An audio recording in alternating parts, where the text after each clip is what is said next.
जय गुरुदेव। अनंत कोटि ब्रह्मांड नायक सदगुरुदेव के चरणों में कोटि कोटि वंदन, कोटि कोटि प्रणाम। सभी को हर हर महादेव, शंभु शंकर, जय बाबा की। जैसा 5-7 दिनों बाद अब थोड़ा समय मिला है, बीच में इधर उधर जाना पड़ जाता है, काम हो जाता है, तो फिर आज मैं वापस आपको कुछ अनुभव वाली बातें और कुछ आपके जीवन में यथार्थ जो काम आने वाली है। देखिए, जीवन के उत्थान के लिए या एक सामान्य पुरुष से मानव से महामानव बनने के लिए इंसान को यत्न प्रयत्न और संघर्ष करना पड़ता है। देखिए, एक सामान्य मनुष्य, एक भक्त, एक योगी, एक संत, एक दिग्गज महापुरुष या ऋषि या ब्रह्म ऋषि या देवत्व, शुरुआत सामान्य मनुष्य से हुई सबकी। और सामान्य मनुष्यता जो स्तर है वो बढ़ाने के लिए हमें प्रयासरत रहना चाहिए, और ये प्रयास ही हमें एक जगह पहुंचाता है। हम क्या एक स्तर से ऊपर ही नहीं उठ पाते, परिवार, रिश्ते, नाते, इनसे हमारा ये प्रयोजन हो जाता है कि बस जीवन सिर्फ इनके लिए जीना है और इनके लिए मरना है, और हम उसको ही जीवन मानते हैं। हमारी परिभाषा में बस यही है कि इनके लिए जीना, इनके लिए मरना, इनके सुखों का भंडार कर देना ही हमारा जीवन का मूल उद्देश्य है। ऐसा करते करते हमारे पूर्वज चले गए और हम भी चले जाएंगे, ठीक है। तो ऐसा हम मान जाते हैं। हम एक यथा स्थिति ये नहीं सोच सकते कि हम बस इन परिवार में जुड़े हैं, इनका लालन पालन करना है, इनको छोड़ के निकलना नहीं होता है। इनका लालन पालन पोषण करना है, जिम्मेदारियां उनको निभाना है। निभाते हुए भी अंतर में सजग रहकर भक्ति करना ही अपने उत्थान का कारण बनता है। क्योंकि हम जिस चीज़ को ज़्यादा समय देते हैं, हमारा शारीरिक और भौतिक विकास भी वैसा ही होता है, हम वैसे ही बन जाते हैं, और अंत तक हमारी स्वभाव उसी में लीन रहता है। मान लीजिए, अगर कोई इंसान के अगर लोभ के अंदर है, कोई लालच के अंदर है, तो अंत तक उसका स्वभाव जल्दी से जाता नहीं। तो जितना समय अगर हम जिस चीज़ को देते हैं, अंत में भी हमारे वो स्वभाव पीछे रहता है। तो भगवान की भक्ति करना एक स्वभाव बन जाना चाहिए इंसान का, और ये स्वभाव इंसान को एक पुरुष से महापुरुष अपने आप उस रास्ते ले जाएगा। सभी के बीच में क्या है, आप आज माला करते हो तो गौर करो, कोई भक्त होगा, मैं भक्त हूँ तो मैं माला करता हूँ।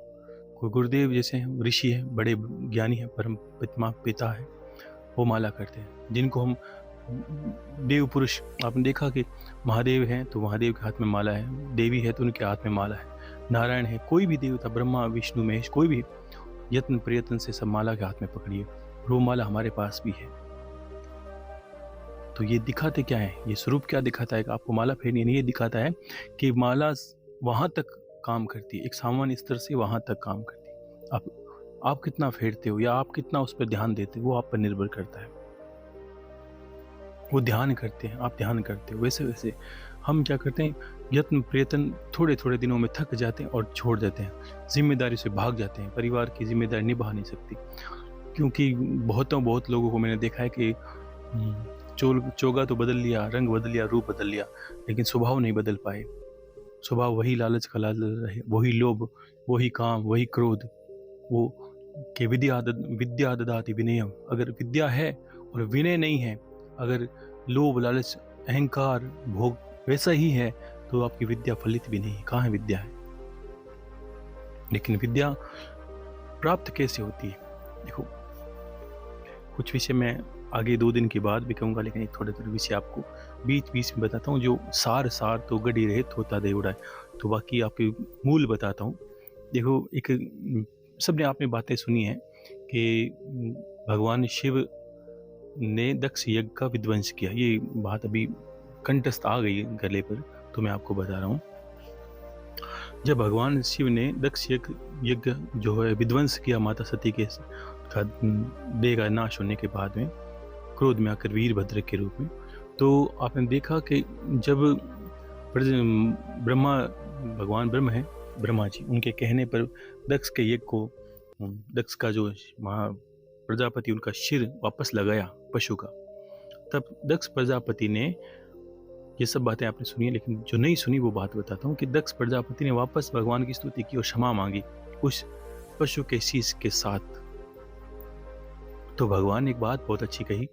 महादेव ने कहा, देखो आप प्रजापति हो, लेकिन अब आप एक चीज़ समझिए, कोई मेरी भक्ति करता है और उनमें स्तुति करते वक्त दक्ष प्रजापति ने यह भी कहा कि मैं आपकी प्राप्ति सुलभ कैसे करूं भगवान, कैसे मैं आपको जानूं।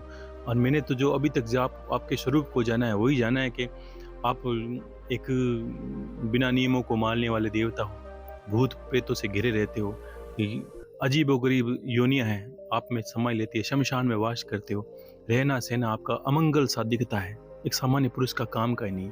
कोई गृहस्थ इंसान अगर भगवान शंकर को देखे शमशान में चिता में भस्म रमाए हुए, ऐसे नागों से लिपटे हुए, आग धतूरा जिसका सेवन कोई नहीं करता, जिससे पास में जाने से लोग डरते हैं, अमंगलकारी रूप है, लेकिन देखने से सदा मंगल ही मंगल।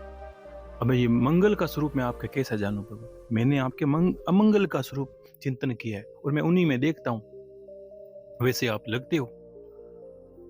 तो भगवान शिव बहुत अच्छी बात कहते हैं कि देखो, खुद के मुख का वर्णन है वही कहूँगा मैं, स्कंद पुराण में पूरी बात आती है।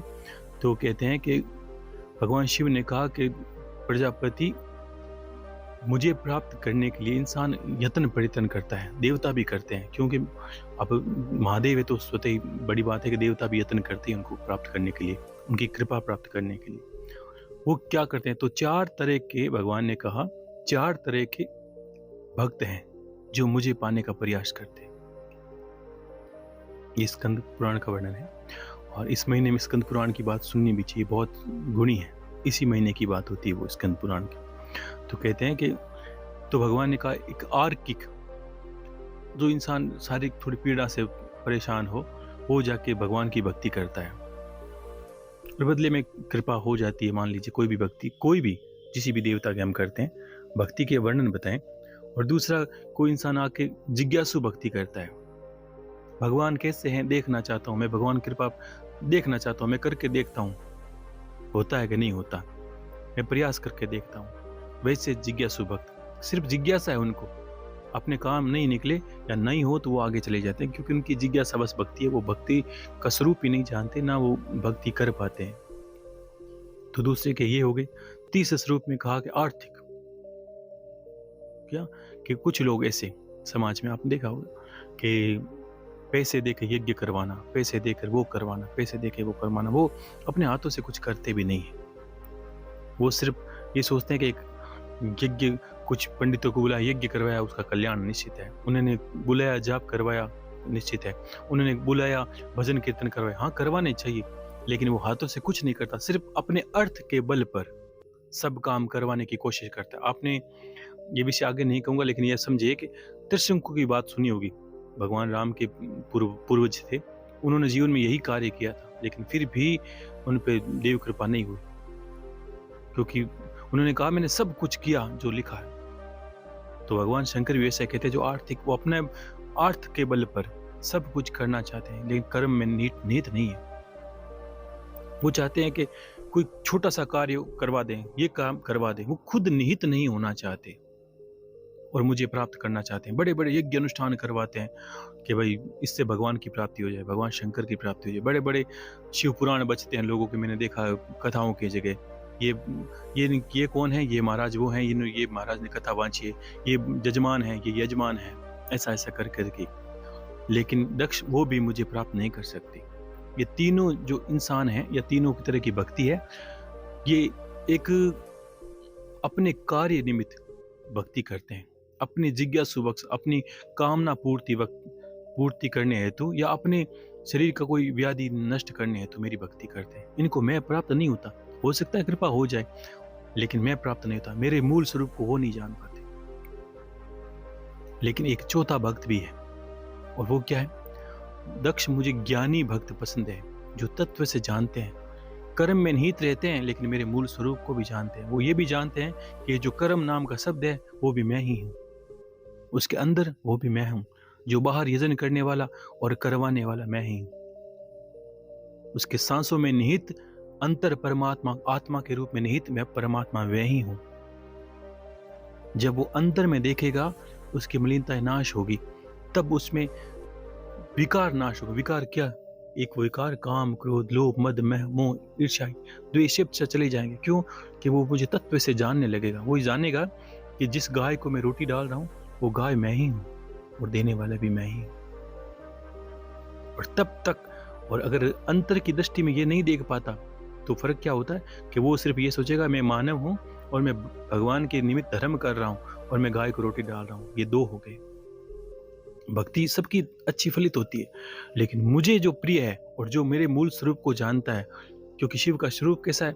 ज्ञानी और वैरागी, वीतरागी, जिसको देखने से वैराग्य हो जाए, जिसको देखने से ज्ञान हो जाए, जिसका चिंतन करने मनन करने मात्र से सभी तापों का नाश हो जाए।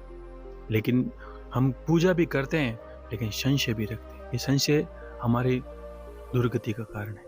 हमें विश्वास ही नहीं कि हमने जो किया उसका फल हमें मिलेगा कि नहीं मिलेगा, तो नहीं मिलेगा। क्यों? कि आप उस जिज्ञासु की जगह आ गए हैं। ध्यान रखना, ये संशय करते ही आप उस जिज्ञासु की जगह खड़े हो गए, और कहीं पैसों का बल लगा दिया तो आप वहां खड़े हो जाएंगे उस भक्त के श्रेणी में। अगर व्याधि के चक्कर में रोने लगे तो आप उस जगह खड़े हो जाएंगे जो अपने कार्य करने के लिए भक्ति करता है। काम तो सभी में होते हैं, चारों तरह की भक्ति में, लेकिन भगवान ने कहा मेरा परम प्रिय और जो मेरे मूल स्वरूप को जाने और जो मुझ परमात्मा को जाने। और यही भगवान कृष्ण गीता में कहा था कि मूल से या तत्व से, ज्ञान से आपने ये अनुभव किया कि अगर मेरी दृष्टि में मानो या बड़े बड़े परमात्मा क्या है, आप समझोगे कि ऋषियों के पास क्या है। सबसे पहले ऋषि क्यों है कि वो ज्ञानी है, योगी क्यों है कि वो ज्ञानी है। ज्ञान ही दुनिया की अमूल्य धरोहर है। दुनिया की अगर अमूल्य कोई धरोहर है तो वो ज्ञान, शिक्षा। पैसा बड़ी धरोहर नहीं है, ज्ञान बड़ी धरोहर है। अगर ज्ञान हुआ तो आप सब अर्जन कर सकते हैं। जीवन ही तो बिताना है, कैसे बिता सकते हैं। तो इंसान को ज्ञानी रह के भक्ति करनी चाहिए। अगर भक्ति में संशय किया तो दुर्गति। हम और परमात्मा, हम और गुरु, हम और जिसको भी हम मानते हैं, जो भी आपके इष्ट हैं, वो कुछ अलग कुछ नहीं है, दूसरा कोई रूप ही नहीं है। मैंने कहा अब ज्ञानी का अर्थ क्या निकला, यानी आपको ये अनुभव करना है कि मैं हूँ वही गुरुजी है, और मैं हूँ वही दादा गुरुजी है, मैं ही वो परमात्मा ही है। यही आपका सोहम सिखाता है। ये छोटा नहीं है, बहुत बड़ा। वो अगर यही तत्व के दर्शी कबीरदास जी थे, तब भगवान शंकर ने उस कथा में कहा था कि कबीरदास जी को आगे बिठा दीजिए, शास्त्रार्थ पता चल जाएगा। क्यों?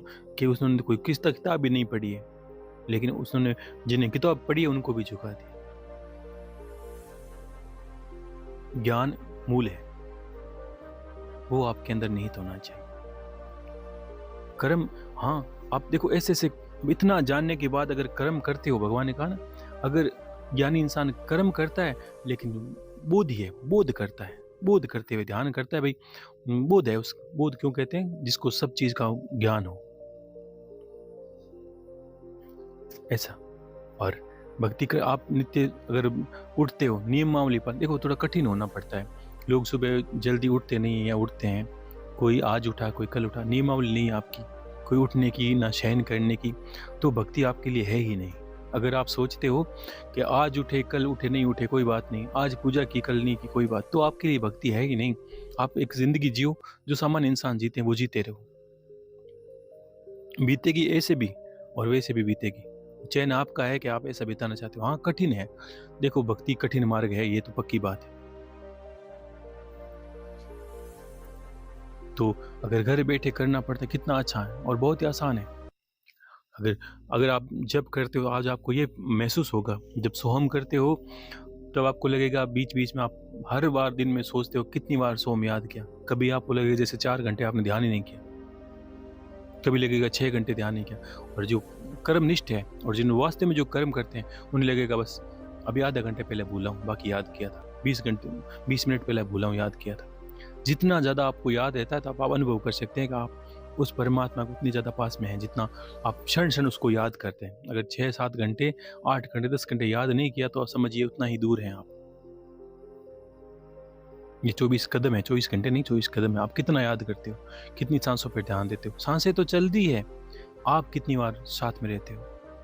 तो आपको लगेगा कभी नींद आ गई, कभी आलस आ गया, ऐसे ऐसे कर करके आप आप कर क्या रहे हो? आप दूर जा रहे हो परमात्मा से। आपको बोध नहीं है, सांसों का भान नहीं हो रहा है।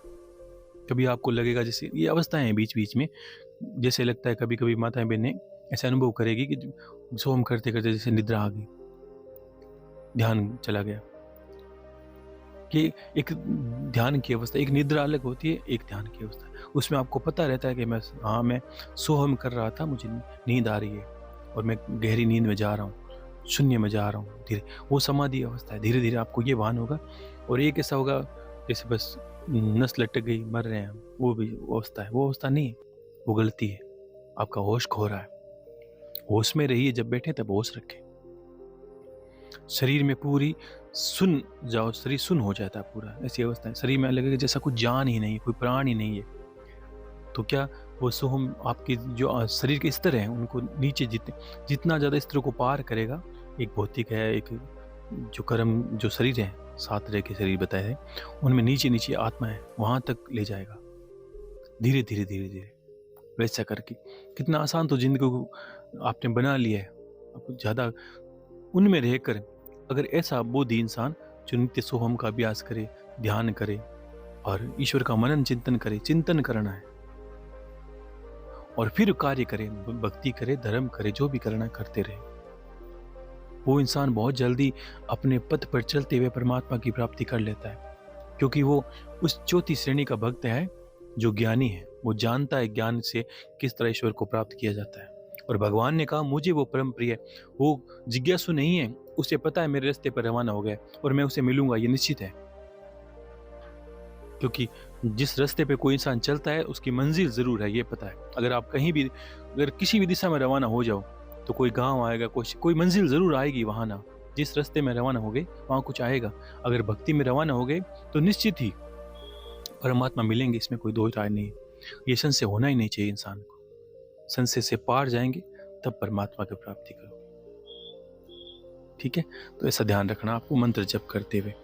और एक बात मैं कहूँगा कि अभी जैसे मान लीजिए 1-2 दिन के बाद पितृपक्ष है, पूर्णिमा कल से शुरू हो जाएगा, कल परसों से शुरू हो जाएगा। तो अब पितृपक्ष में बहुत लोगों ने पिछली बार भी एक प्रश्न किए थे, अभी मैंने प्रश्न देखे नहीं आप लोगों किसी के। पिछली बार क्या हुआ कि ये संशय रहता है हर कोई, देखो बहुत बड़ा देश है, बहुत कोई विदेशों में रहते हैं, तो ये एक विषय रहता है कि किस तरह वहाँ ये पितृ तर्पण हो, किस तरह पितृपक्ष हो और किस तरह पितृ पूजा हो। ये 15 दिन करनी है। बाकी आपको पितरों का यजन पितन नहीं करना। ये 15 दिन इंसान ने, ईश्वर ने जो बनाए हैं, वेदों ने, ऋषि मुनियों ने, वो आपके अनुसरण करने। तो एक बहुत आसान तरीका इसको आप समझ लें कि एक पुराणों में एक बात आती है कि अभी तो समय है, मान लीजिए पहले समय नहीं था, कौन पंडित था, कौन करवाता था, तो क्या होता था, वो विधि है। जो मान लीजिए जब कुछ भी नहीं था तो इंसान खुद ही करने वाला था, तब क्या था, तब वेदों का ज्ञान था और पुराणों का अनुसरण करते लोग। किस तरह करते कि अपने दाहिने हाथ, अपना जो राइट साइड का हिस्सा, दाहिने हाथ की आप हथेली को देखोगे, आप देख सकते हैं, जब मैं कहूँगा तब आप अनुभव करोगे कि दाहिनी हाथ की हथेली को देखोगे तो इसमें 5 तीर्थ कहे हैं इंसान के। इसमें 5 तीर्थ फिर विराजमान है। ये 5 तीर्थ इंसान करता है तो इसे सारे कर्म का फल मिल जाता है, खुद ही कर सकता है, कोई बड़ी बात नहीं। अगर आप संध्या करने वाले यानी ब्रह्म वेला में उठते हो रोज और सूर्य भगवान को अर्घ करते हो, अगर सूर्य भगवान, देखो हर देवता का, अब तीर्थों में हम क्यों जाते हैं, तो हमारा अर्थ आएगा तर्पण करने के लिए, स्नान करने के लिए। तो ये तर्पण सूर्य के निमित्त होता है, अर्घ। ये 5 तीर्थ अगर मैं जैसे गायत्री पूजा करता हूँ, मैं अर्घ दूंगा सूर्य भगवान को, ये अर्घ क्या है, ये भी देव तीर्थ है। 5 तीर्थ है, उसमें ये अर्घ है। और तर्पण करते हैं तब भी अर्घ देते हैं, ये तर्पण हो गया। ठीक है, तो वे तर्पण और 5 तीर्थ बताएं। अब आप अपने राइट साइड के हिस्से को देखोगे, आपको पता चले अंगुलियां जो आपके आगे की है, राइट साइड के हाथ की, सीधा हाथ करें अपने हाथ को, रेखाओं की तरफ देखते रहें, तो चारों अंगुलियों के अगले हिस्से हैं जो जिनको पैरवे बोलते हैं, इनके ऊपर का हिस्सा देव तीर्थ है। अगर सूर्य भगवान को जैसे मैं मान लीजिए मैं गायत्री उपासना करता हूँ, तो मैं ब्रह्म बेला उठूँगा, संध्या करूँगा, संध्या करने के बाद अगर मैं देवी को तर्पण करूँगा, तो मैं मंत्र बोलता रहूँगा और तर्पयामि, तर्पयामि कहूँगा तब क्या, मैं सीधे हाथ हथेली में जल लेकर सीधा करूँगा हाथ को, और देव तीर्थ बोलते हैं इसको। इस चारों अंगुलियों से आगे से जो जल निकलेगा वो देव को अर्पण होता है।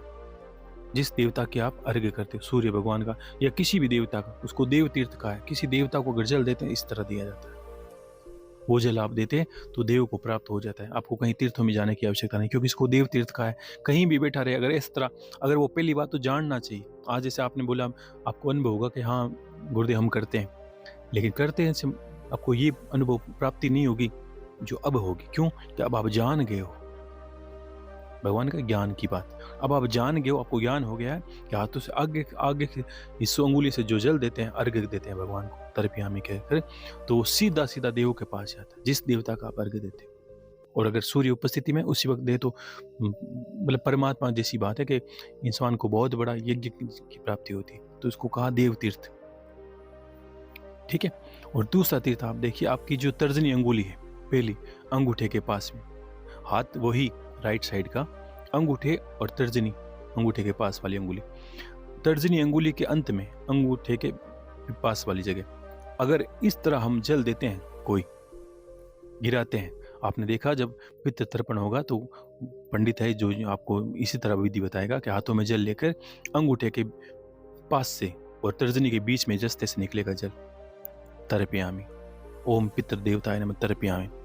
इस तरह अगर जल देते हो तो आपको अपने पितरों को जल देना होता है। और सूर्य की उपस्थिति में, सूर्य भगवान उदय हो, अपनी माला पूजा पाठ वगैरह, तो आपको किसी पंडित की आवश्यकता नहीं है। आपका सीधा तर्पण सीधा अपने पितरों के पास जाएगा। दुनिया की कोई शक्ति उसे रोक नहीं सकती बिना मंत्र बोले, ओम पितृ देवताय नमः तर्पयामि। क्योंकि आपको बस याद करना है अपने पितरों को, और तर्पण करते वो सीधा वहां जाता है। इससे क्या होता है, हाँ पितरों के पक्ष में वर्णन है कि संतति, संतान सुख और लक्ष्मी प्राप्ति, ये जो परिवार से जुड़े कार्य बहुत होते हैं पितरों का आशीर्वाद से। तो ये 15 दिन में अगर आप ये करते हो नित्य, तो आप बहुत कुछ प्राप्त कर लोगे। बहुत अपने परिवार संबंधित जो चीज़ें हैं उससे निकल लोगे आप, क्योंकि पितरों की संतुष्टि से वो आपको आशीर्वाद देते हैं। ये पितृपक्ष का वर्णन है। तो आपको जल इस तरह दे सकते हैं। और उसमें क्या होता है, देवों में जल होता है, अर्घ्य होता है, पुष्प होते हैं। अब पितरों में जो जल होता है उसमें आप थोड़ा सा अगर काले तिल मिला लें तो सीधा पितरों को निमित्त होता है। काले तिल मिलाकर, और अमावस्या का दिन हो तो सोने पे सुहागा। पूरे वर्ष में अगर अमावस्या को आप नित्य सुबह सूर्य उदय के समय अगर इस तरह जल दे देते हैं, ओम पितृ देवताय नमः तर्पयामि, तो आप मानिए कि आपके जीवन में बहुत बदलाव आएगा। अमावस को ये बहुत बड़ा पुण्यदायी हो जाता है। और नित्य भी कर सकते हैं, आपकी इच्छा है कि उसमें कुछ लगना नहीं है, बस आपको बैठना है। वही इंसान करे जो ब्रह्म संध्या में उठता है और सूर्य उदय से पहले अपने कार्य निवृत्त हो जाता है। पूजन पाठ के बाद उदय होते सूर्य को अर्घ कहते हैं कि अगर किसी भी देवता को तर्पण में, कहते हैं कि अगर ब्रह्म संध्या से पहले या सूर्य उदय से पहले हम बैठ के अर्घ्य की तैयारी कर लेते हैं, तो पितरों को या देवों को अमृत के तुल्य वो लगता है। कैसा लगता है? अमृत के तुल्य। वो देवता को जल अमृत की भांति लगेगा और वो इतना आशीर्वाद देंगे क्योंकि आपने जैसे अमृत पिला दिया। पितरों को भी वैसा लगेगा जैसे सूर्य उदय होते वक्त दिया। प्रथम पहर के बाद, सूर्य उदय के बाद देते हो तो उन्हें दूध जैसा लगता है, मधु जैसा लगता है, शहद के जैसा लगता है, फल देगा उनको। और अगर आप मध्याह्न के बाद 10 बजे बाद दूसरे पहर के बाद देते हैं, वो दूध के जैसा लगता है। दोपहर के बाद संध्या से पहले देते हैं, वो जल की भांति होता है। जैसे आप तर्पण करते हो सामान्य जल की भांति चढ़ेगा। ये तर्पण होते हैं। और कोई संध्या के बाद ही कर ले, ऐसा कोई सोचे रात को कर लो, तो राक्षस को अपने राक्षस जात या प्रेतों को प्राप्त होता है। ऐसा करना नहीं होता है, लेकिन प्राप्त उनको होता है। सूर्य की उपस्थिति में बताए तो ये 4 वेला है, इसमें आप कर सकते हैं। लेकिन जो ब्रह्म का है समय, उसमें आपको बहुत आशीर्वाद मिलते हैं। आप 15 दिन करें, निश्चित करें, इसमें बहुत फर्कदायी। और देवों को देना है, किसी देवता को नित्य आप यजन पूजन करते हैं तो वो भी दें, तो उनमें कोई मीठा शक्कर मिला सकते हैं, जल दे सकते हैं, पुष्प पास में रख सकते हैं, या सामान्य गंगा जल तो वो दे सकते हैं। तो ये हो गया देव तीर्थ और ये हो गया पितृ तीर्थ। ठीक है। अब आपकी वही अंगुली 5 तीर्थ बताए, और हथेली के बीच का जो हिस्सा है जिसमें हम आचमन करते हैं, मुंह में जल लेते पीते हैं अगर पूजा पाठ करते हैं। वो अग्नि तीर्थ कहा है इसमें, अग्नि तीर्थ। ये हम अनुष्ठान के वक्त कर सकते हैं। अगर अनुष्ठान देना है तो हाथोली में कई देर जल लेकर हम कुछ देर मंत्र बोलें, उसके बाद सीधा देव तीर्थ की बात है, यहाँ से लेकर सीधा अंगुलियों के पास सीधा जल जाने देते हैं, वो देव तीर्थ है। और आचमन करते वक्त जल पीते हैं तो हमारी हथेली जहाँ खत्म होती है, मणिबद्ध बोलते हैं इसको, हाँ मणिबद्ध, ये मणिबद्ध का हिस्सा है, ये सीधा लेते हैं तो ये ब्रह्म तीर्थ है। हम यजन करते हैं उस वक्त तो हमें एक ब्रह्म की प्राप्ति होता है। हम कोई भी पूजा से पहले आचमन करते हैं, ओम अमृतोपत सन्मसी स्वा, ओम अमृतोपिदान मसी स्वा, ओम अमृतो, ओम सत्यम से यश श्रीमय श्री शैताम स्वा। तो मणिबद्ध से हम जल लेते हैं, ऐसा इतना हथेली को ऐसा करके जल पीना चाहिए, तो हमें हमारा शरीर देवतुल्य हो जाता है। ये ब्रह्म तीर्थ का है। लोगों को आचमन करते हैं, लोगों को ये भान नहीं है कि क्यों करते हैं, क्योंकि हमारा शरीर उस वक्त देवतुल्य हो जाता है, क्योंकि हमने हम हथेली को मोड़ के जल पीते हैं सीधा करके। तो मणिबंध से ब्रह्म तीर्थ से पीते हैं तो हमारा शरीर ब्रह्म जैसा हो जाता है, इसको ब्रह्म तीर्थ का है। और 4 तीर्थ हो गए, और एक 5वां तीर्थ है हमारी कनिष्ठ का, जो हमारे जीवन, संतति और संतान से जुड़ा। ये इससे हम देखा आपने कभी कनिष्ठ का, जिसका नीचे वाला हिस्सा अंत का समय, जो अंत है कनिष्ठ का अंगुली, छोटी अंगुली का, वहाँ इसको बोलते हैं काय तीर्थ। काय तीर्थ करते हैं कि जब हमारी शादी होती है तो ये तीर्थ करते हैं, शादी भी एक तीर्थ है तो इस तीर्थ है, तो ये हमारी जिम्मेदारी का एहसास दिलाता है। ये तीर्थ उस वक्त जब हम एक होता है पति पत्नी के बीच में जो हाथ बांधते हैं, तो उस वक्त ये तीर्थ चिटुली जो हिस्सा है इसको पहले बांधते हैं। ये काय तीर्थ, ये 5 तीर्थ है। अगर इनको जान गए तो आपने सब कुछ जान लिया। आप अकेले बैठे दुनिया की किसी कोने में बैठे, सूर्य भगवान वहाँ हैं कि हैं, आप उठ सकते हैं तो आप कर भी सकते हैं। आपको ये उलझने की जरूरत नहीं कोई, आपको बस कुछ सामग्री आपको नित्य छोटी मोटी पास में रखते हैं। जल रखना है, पितरों को करते हैं तो तिल रखने काले, देव को करते हैं तो पुष्प डाल दीजिए आपको लगे। तो आप देखिए तर्पण करने से सूर्य भगवान के अर्घ प्रिय देवता है, और उनको दिया हुआ अर्घ या उनके सामने किसी देवता को दिया हुआ अर्घ वहीं जाता है जहां उनकी दुनिया की कोई ताकत रोक नहीं सकती, और बदले में आशीर्वाद मिलता है निश्चित ही। ऐसा फर्क पड़ता है इन 5 तीर्थों से। तो इसमें आपको ये संशय नहीं होगा कि बहुत लोग हैं जो, देखो सभी के गुरु बहन भाई, आप सभी लोग कुछ बाहर भी रहते हैं, कुछ कहीं रहते हैं, तो सब जगह सारी सुविधा उपलब्ध हो नहीं पाती। ग्रामीणों में हो जाती है, छोटे शहरों में हो जाती है, बड़े बड़े जहाँ बड़े हैं वहाँ कौन पूजा करता है, वहाँ तो कुछ और ही मिलता है जो लोग लेते हैं, तो वहाँ पूजन पाठ की विधि है नहीं, तो मिलता है वहाँ ले लीजिए। लेकिन आपको ये सूर्य भगवान उदय होते हैं, आपके उठने का समय, देखो कोई भी गुरुमुख इंसान है उसको सुबह मान लीजिए सूर्य उदय से पहले आंख खोलनी जरूरी है, नहाना भी जरूरी है, पूजन पाठ हो सके तो, नहीं तो कम से कम पूजन पाठ में बैठे ऐसा समय तो रखें। देखो जो सोते हैं वो खोते ही खोते हैं, और जो जाग रहे हैं वो सब पा रहे हैं। छोटे छोटे जीव जंतु पक्षी तक उठ जाते हैं। आज के शहरों में ऐसा खाना पीना हो जाता है, लोग परिवारों में, सबका नहीं कह सकता, सब परिवार में ऐसे लोग हो गए 12-12 बजे तक लोग सोते रहते हैं, रात को 3-3, 4-4 बजे तक जागते रहते हैं। क्या करते हो आप इतना? आपके पास एक फ़ोन है, दिन भर उस पर लगे रहो आप। दूसरा सब काम लोगों ने छोड़ दिया है, उस पे लगे हैं, बस वो दुनिया है, वही संसार है, वही हमारा पति है, वही हमारी संतान है, वही हमारी माता, वो पिता, उसको छोड़कर हमें कुछ नहीं करना। तो थोड़ा दूर भी रहने का समय निकालिए, उससे दूर रहिए, तुझे थोड़ा ऐसा भी रखें कि उसको समय थोड़ा हमें हमसे दूर रखें। आदत मत बनाइए, आदत फायदे की नहीं है आपकी, ये आपका समय व्यर्थ कर रहा है।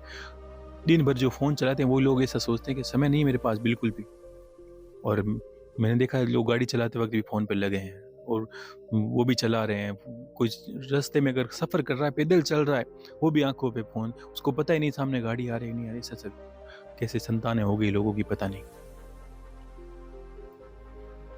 एक सबको एक क्या कहा था कि हाँ सबको वायरल होना है, सबको वायरल होना है, दुनिया सारी के हम लोग हंस रहे थे कि दुनिया सारी वायरल होने के पीछे पड़ी, हमें वायरल होना है इसलिए माताएं बहनें नाच रही है, बच्चे नाच रहे हैं, नाचने दो, वायरल होना है ऐसा कुछ नहीं करना। अपने आप को ईश्वर ने देखो इतनी योनियां बनाई हैं, इतने में आपको एक समय दिया है, मौका दिया है, ऐसा बनने के लिए दिया है। बहुत फ़र्क पड़ता है इंसान के जीवन में, यश कीर्ति का फ़र्क पड़ता है। आपने देखा कि बहुत प्रश्न आपके ऐसी बातों में सोल्व हो जाएंगे। आपको नहीं बहाने उन बातों को मैं कहता हूँ कि एक बार ये समझ लीजिए कि कभी ऐसा देखा होगा आपने कि जो पूजा पाठ करने वाले लोग हैं वो स्पर्श कम करते हैं। मान लीजिए आप आए तो मैंने कहा आप मुझे कम छुओ, मैं अकेला बैठ के भोजन करता हूँ, छूना वूना मुझे पसंद नहीं है। परिवार में जाता तो मैं कोई भी कोशिश होता हूँ जहाँ मैं अकेला ही खाना खाता हूँ, किसी से बात नहीं करता हूँ। तो ये क्या कारण है? देखो, कथाओं में भगवान सब चीज़ें वर्णन कर रखा है, उस वर्णन के आधार पर चलते हैं कि उन्हीं में लिखा है कि भगवान होते हैं तो हम मानते हैं, उन्हीं में लिखा है भगवान की प्राप्ति ऐसे होती है तो हम मानते हैं, तो उनको अनुसरण भी वैसा ही करना। वो क्या कहते हैं, ऐसा नहीं। अगर मैं कहूँ कि मैं शिव को पूजता हूँ और अगर कोई इंसान मुझे आपके ये भ्रम रहेगा, मान लीजिए कोई इंसान मुझसे मिले और मैंने कहा भाई मैं आपके हाथ का पानी नहीं पी सकता, तो आपको मेरी सारी बातें जितनी अमृतवाणी सुनी सब मिथ्या लगेगी। क्यों? कि मैंने क्या कहा कि मैं ही कहता हूँ कि भाई कंकर कंकर में शंकर है। ये संशय आप बहुत सुनोगे, आपको ये हो सकता है बुद्धि माया नहीं है, लेकिन ये सुनोगे तो तुरंत संशय भी आएगा, हाँ बिल्कुल ये संशय तो सही है, गलत नहीं। अगर मैंने इतनी बातें कही है अगर 2 सालों में, तो आपको सारी मेरी बातें झूठ लगेगी। क्यों? कि आपको ये लगेगा गुरुजी खुद अनुसरण नहीं करते या तो। क्यों? कि मैं तुरंत ही कहूँगा भाई हाँ मैं आपका हाथ का जल नहीं पी सकता भाई, मैं आपके हाथों का खाना नहीं खा सकता। तो आप क्या समझोगे इस बात को? जबकि मैं कहता हूँ मैं तो शिव को पूजता हूँ, सबको ही मानता हूँ, मैं तो सभी धर्मों का सम्मान करता हूँ, सभी जीवों का सम्मान करता हूँ। तो फिर एक सामान्य इंसान का मैंने सम्मान क्यों नहीं किया या उसके हाथ की चीज खाई क्यों नहीं? आपको ये क्या इसमें क्या उत्तर लगेगा आपको? ये आप भान कीजिए कि एक स्कंद पुराण की बात, उसी में एक कथा और थी जिसमें एक वर्णन था कि माटी नाम के एक भगवान के शिव के भक्त हुए थे। उन्हें बहुत वर्ष तक, मान लीजिए 70-80 वर्षों तक संतान नहीं हुई थी। उन्होंने शंकर भगवान की भक्ति की तो शंकर भगवान ने उनको एक पुत्र का वरदान दिया और वो पुत्र कालभीति नाम का उनका पुत्र था। उनका नाम रखा था कालभीति। कालभीति आगे जाके महाकाल नाम बना उनका। महाकाल वो नहीं, महाकाल नाम बना दूसरा, उनके भक्त थे महादेव। तो कालभीति क्या हुआ, अपने जिस भक्त ने सेवा की और उसने भगवान शंकर ने आशीर्वाद दिया भाई हाँ तुम्हें पुत्र प्राप्त हो जाएगा, तो वो अब माता के गर्भ में रहे लेकिन बाहर नहीं आ रहे थे। कौन? जो कालभीति, जो भगवान शंकर के आशीर्वाद से उनको प्राप्त हुए, वो बाहर नहीं आ रहे थे। तो सबने पूछा भाई, संशय हुआ कि इतने वर्ष हो गए, 2-2 वर्ष तक हो गए, माता गर्भ से बाहर नहीं आ रहे थे।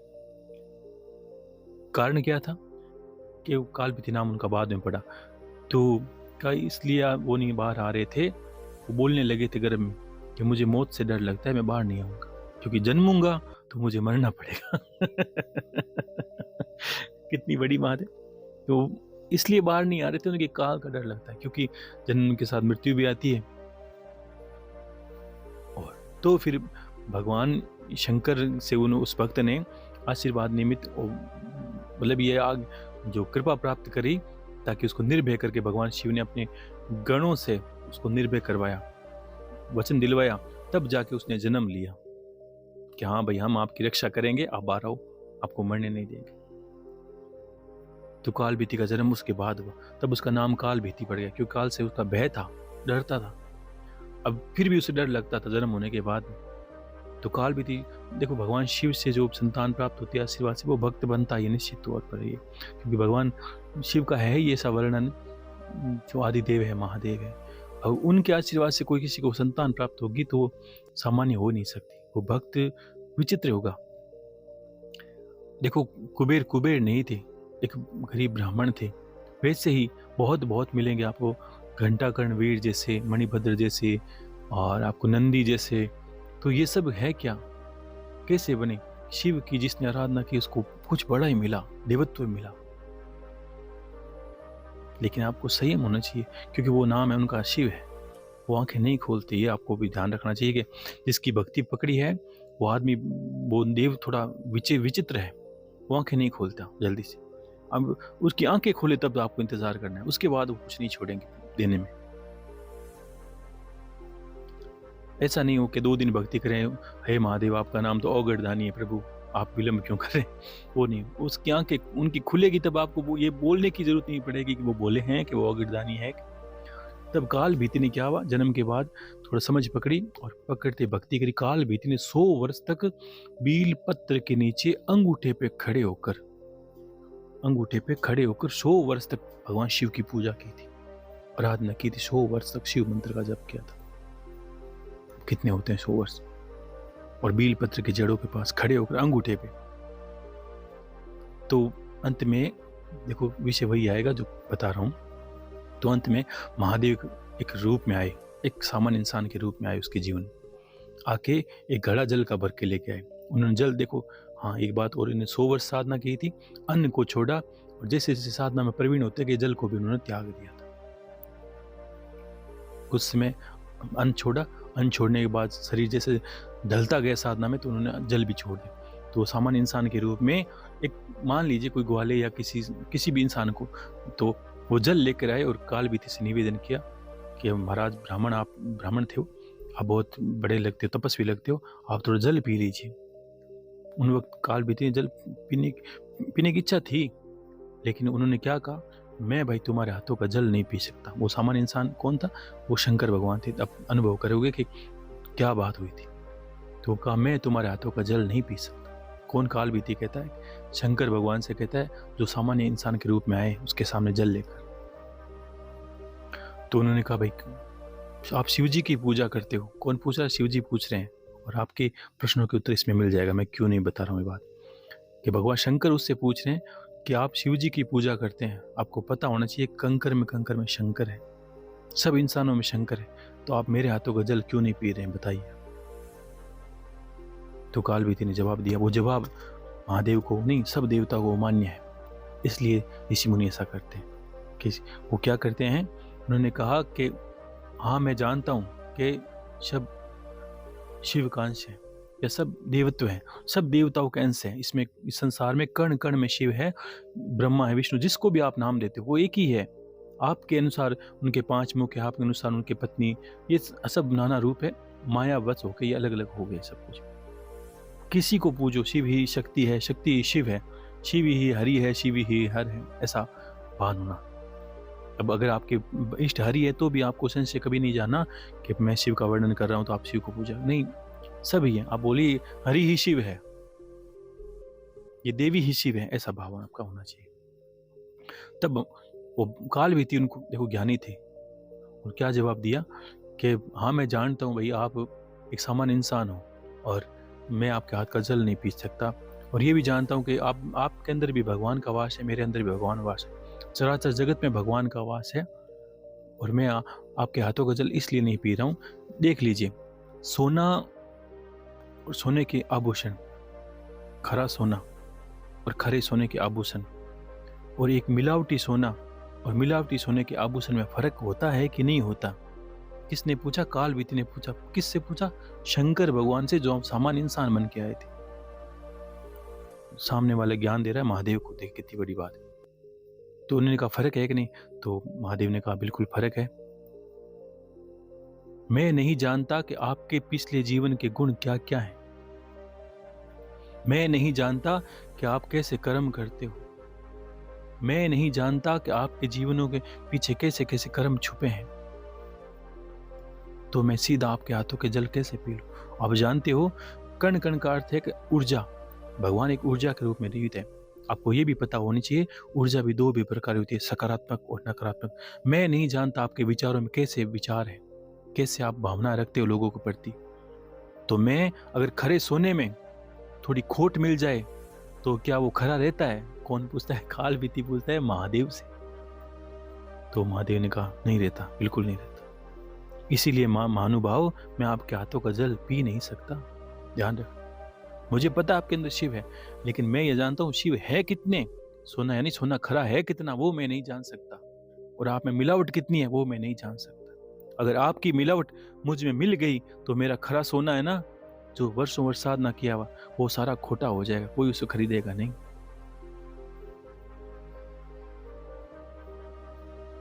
तो कितनी बड़ी बात हो गई। और महादेव ने हंस के कहा बिल्कुल सही बात। कथा ऐसे बहुत बड़ी, लेकिन जो मूल है वो आपके लिए बता रहा हूँ। अगर आपका खोटा सोना मुझ में मिल गया तो क्या मैं खरा सोना रहूँगा? क्या नहीं रहोगे? आप जानते हो मैं भक्ति कर रहा हूँ कि हाँ कर रहे हो। आप जानते हो मैं जो फल पानी सब छोड़ के बैठा हूँ और शिव भक्ति में लीन हूँ 100 वर्षों से। आपके अनुसार मैं खरा हूँ, होने की कोशिश कर रहा हूँ। अगर आपने, मुझे क्या पता आपके कैसे कर्म है और मिलावट कर दी आपने, तो मेरी भक्ति का क्या होगा? कि बिल्कुल भाई, अगर कोई दूध 1 टन भरा पड़ा, एक बहुत बड़ी कड़ाह में दूध भरा पड़ा है और कोई एक ही नींबू की बीज भी गिर जाए, तो दूध का क्या होगा? सत्यानाश हो जाएगा। तो महादेव को बहुत परम प्रिय लगी बिल्कुल बात, और इसी बात का देखो, हो सकता है कोई संत वर्णन कर नहीं पाए या कोई बात जान नहीं पाए, क्योंकि परंपरा से अनुसरण करते हैं भाई, थोड़ा सा हो सकता है लोगों से विच्छेद रखो, थोड़ा कम लोगों से मेल जोल रखो या कम लोगों के हाथों का खाओ, इसीलिए नहीं खाते लोग। ये इस बात को भूल जाते हैं कि बस ये तूने भेदभाव कर दिया। ऐसे भेदभाव नहीं, आप नहीं समझ सकते ये बात कितनी पुरानी क्या बात है ये। हम नहीं जानते कि हम, इसीलिए हम भगवान को चढ़ाते वक्त ये प्रसाद बनाते हैं, ताकि हम भावनाएं शुद्ध शुद्ध भावनाएं से हो। अगर हमारा, ये भी आपने अनुभव किया, खोटे पैसे कहीं लग जाएं तो मंदिर, मैंने ऐसे ऐसे जगह देखे जहाँ बहुत बड़े चमत्कार होते हैं मंदिरों में, और जैसे जैसे निकृष्ट लोगों के पैसे वहाँ लगने लगे, कोई जुआ है, कोई शराबी, कोई कबाबी, तो मंदिर के जो प्रतिष्ठा है वो सारी सारी नष्ट हो जाएगी। लगा क्या? क्योंकि वहाँ जो सोना था, उस सोने की जगह अपने किसी ने खोट भर दी है पैसों नाम की। इसलिए इस बात का भी आपको संशय होगा, ऐसे सूत्र आज को मतलब आप संभाल सकते हो कि वास्तव में ऐसी ऐसी बातें के लिए ऋषि मुनि अनुसरण करते हैं, भक्त अनुसरण करते हैं, कि उसकी जगह कहीं खोट न मिल जाए। और हम, हो सकता है सबकी बुद्धि में से ही आता है इस चीज़ को देख करके, हो सकता है हमारे उतार चढ़ाव रखते हैं, ये छुआछूत रखते हैं, भेदभाव रखते हैं। आज कल बहुत चलता है कि छुआछूत रखा है, कोई ब्राह्मणों ने रखा है, कोई इन्होंने रखा है, कोई कुछ नहीं रखता। आपको अपने कर्मों पे विश्वास नहीं है। सामने वाली, यही बात हुई कि आप उसको, जो खरा है उसको क्यों खोटा करने पे तुले हो। हाँ, जिस दिन उसको प्रमाण हो जाएगा कि आप बिल्कुल, आपका अनुसरण ऐसा है, अगर गुरु को जिस दिन लगेगा कि शिष्य मेरे कदमों पे चल रहा है और वाकई में मेरे लायक, तो ध्यान रखना, कोई भी गुरु है अपने शिष्य के हाथ से ही खाता है, ये ध्यान। वो खुद खाएगा कि तू खिला, ऐसा नहीं कि मेरे परोस दे, कि अपने हाथों से खिला। ऐसा मौका भी गुरु देता है। गुरु का वर्णन है कि गुरु शिष्य के हाथ से ही खाता है, जैसे माँ अपने पुत्र को खिलाती है, वैसे ही उसी के हाथों से भोग लेता है। लेकिन शिष्य के कर्म भी गुरु जैसे होने चाहिए। इसीलिए लोगों ने, हम देखा ना, बहुत बार ऐसा होता है, लोगों प्रश्न रहते हैं ऐसे, मैं कहीं जाता हूँ या कहीं बात होती तो ऐसा रहते हैं कि भाई छुआछूत है, या कोई अगर भीड़ है, मैं कहीं बैठा हूँ, भाई मुझे अकेले खाना खाना है, तो लोगों को इससे दिक्कतें हो जाती भाई, भेदभाव या कोई, देखो सबके अलग अलग, सबकी बुद्धि तो मैं बदल नहीं सकता, लेकिन तर्क मेरा काम नहीं है। इसका जवाब मैं ऐसा बता रहा हूँ, ये जवाब ऐसा वर्णन है। तो मुझे अपने कर्मों पे विश्वास है, तो सामने वाला अगर कर्मनिष्ठ होगा तो जिसको खिलाना है वो अपना भी बता देगा कि हाँ, आपको पता है कि आप ऐसे अनुसरण करने वाले हो, इतना ऐसा कुछ करते हो, तो आप खुद को भान होगा, दूसरे को बताने की आवश्यकता नहीं है कि मेरे हाथ का भगवान प्रसाद खाएंगे कि नहीं खाएंगे। आपको कर्म पे विश्वास होता है, अपना विश्वास हो जाएगा, हाँ बिल्कुल खाएंगे, क्योंकि मुझे पता है मैंने कैसे बनाया है। तो वही बात है, ठीक है ना। तो ऐसे अनुसरण करना है। और जो एक दिन के बाद जो ये पितृपक्ष है, उसमें भी आपको थोड़ा थोड़ा, अगर जो बहुत दूर है वो इस तरह कर सकते हैं, कहीं बड़ा कुछ करने की आवश्यकता, इससे आपको, ये बहुत बड़ा है, ये छोटा नहीं। ये तो वैदिक पौराणिक पद्धतियाँ हैं, बहुत बड़ी है, मिलावट अब होने लगी है। ये जो विधियाँ हैं यही मान्य थी, और इन्हीं में देवताओं को तर्पण, पितरों को तर्पण प्राप्त होता था। ठीक है, हम जिसे भूल गए या करते नहीं, तो किसी पुजारी का सहारा ले ले, पंडित का सहारा ले, अच्छी बात है, लेना चाहिए। लेकिन आप अगर ऐसी स्थिति में ना हो तो ऐसे करें, तो भी आपको सब प्राप्त होगा। ठीक है, तो आज इतनी बात कहूँगा फिर। और इस बार मैं कहूँगा, आप ये जो अमृतवाणी है, इसके पीछे जिसको जो लिखना है, अगर अब की बार जो मैं बोलूँगा उसमें सबके नाम लेके जो प्रश्न होगा वो पूछ लूँगा। तो आप लिख दें, मैं उनको पढ़ के बता दूंगा, भाई आपके ये प्रश्न है, मैं खुद ही पढ़ लूँगा। आप अमृतवाणी के अंदर नीचे प्रश्न लिख दीजिए। आपको अगर कोई संशय, मुझे नहीं लगा कोई प्रश्न, देखो आप संसार में तो प्रश्न हैं ही, तो आप अपनी इच्छा से लिख दीजिए। मैं आपका नाम लेके आपके जो प्रश्न है खुद जो भी उत्तर हैं वो देने की कोशिश करूँगा। सभी खुश रहें। हरे महादेव। गुरुदेव सब पे कृपा करें और भोलेनाथ सबकी मनोकामना पूरी करें। ऐसा आशीर्वाद है। खुश रहिए, खुश रहिए। जय जय महादेव।